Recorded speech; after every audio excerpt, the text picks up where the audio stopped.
Hey, everyone. Welcome back to the channel.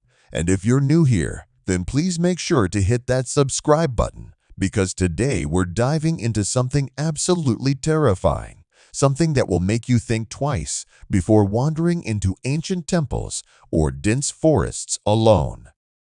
Today, I'm going to tell you about the Yakshini, a supernatural entity from Indian folklore that has terrified people for centuries.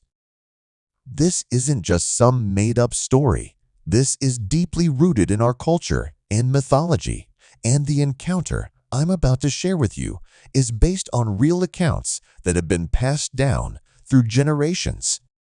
So dim your lights, get comfortable, but maybe keep them on because this story is going to send chills down your spine.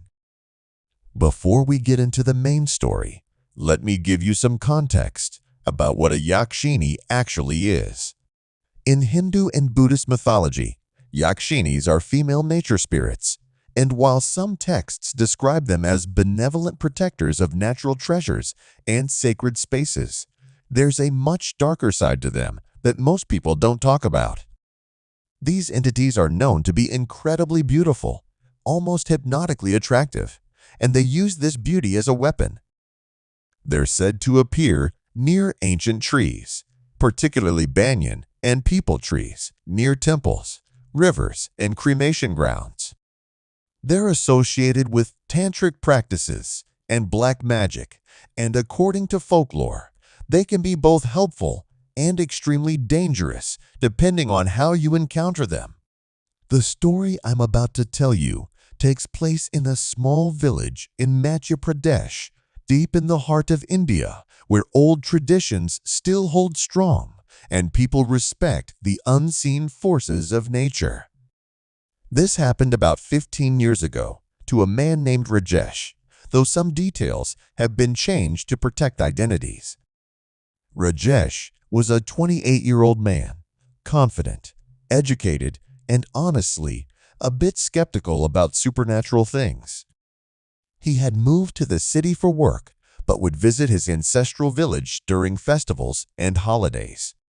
His family had lived in that village for generations, and his grandfather's old house stood at the edge of the village, right next to a dense forest that locals avoided after sunset.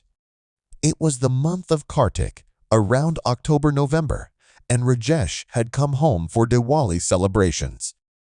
The village was alive with festivities, lights everywhere, children running around with sparklers, and the air filled with the smell of sweets and incense.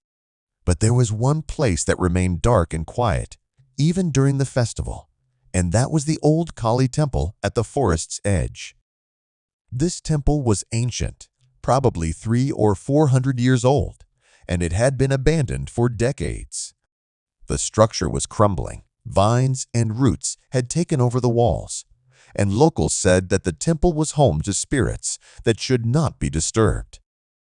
On the third night of Diwali, after all the celebrations had died down and everyone had gone to sleep, Rajesh found himself unable to sleep.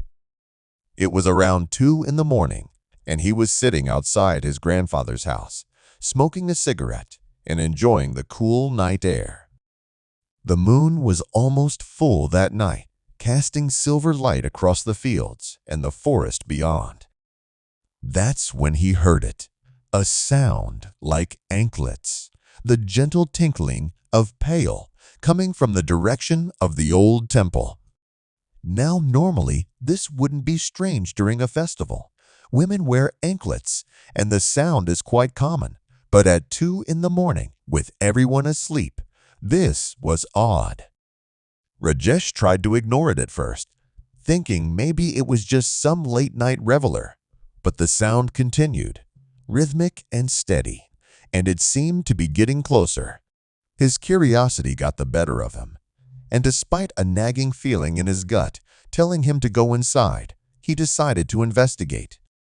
He grabbed a flashlight and started walking toward the sound, following the old dirt path that led to the temple. As he walked, the temperature seemed to drop, and he noticed that all the usual night sounds, The crickets, the distant dogs, even the wind had gone completely silent. The path to the temple was overgrown, and branches reached out like skeletal fingers in the moonlight. Rajesh pushed through, his flashlight beam cutting through the darkness, and that's when he saw her. Standing in front of the temple entrance was the most beautiful woman he had ever seen. She was wearing a red saree that seemed to shimmer in the moonlight. Her long black hair cascaded down to her waist, and she was adorned with heavy jewelry, gold bangles, necklaces, and yes, silver anklets on her feet. Her skin seemed to glow with an otherworldly luminescence, and when she smiled at him, Rajesh felt his heart skip a beat. She didn't speak at first, just stood there, smiling, and Rajesh found himself completely mesmerized. He forgot why he had come, forgot where he was, and all he could think about was how beautiful this woman was, and why she was here alone at night.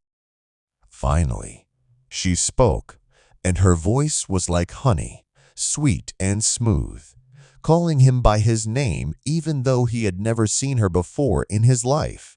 She said, "Rajesh, I've been waiting for you. Come closer, don't be afraid."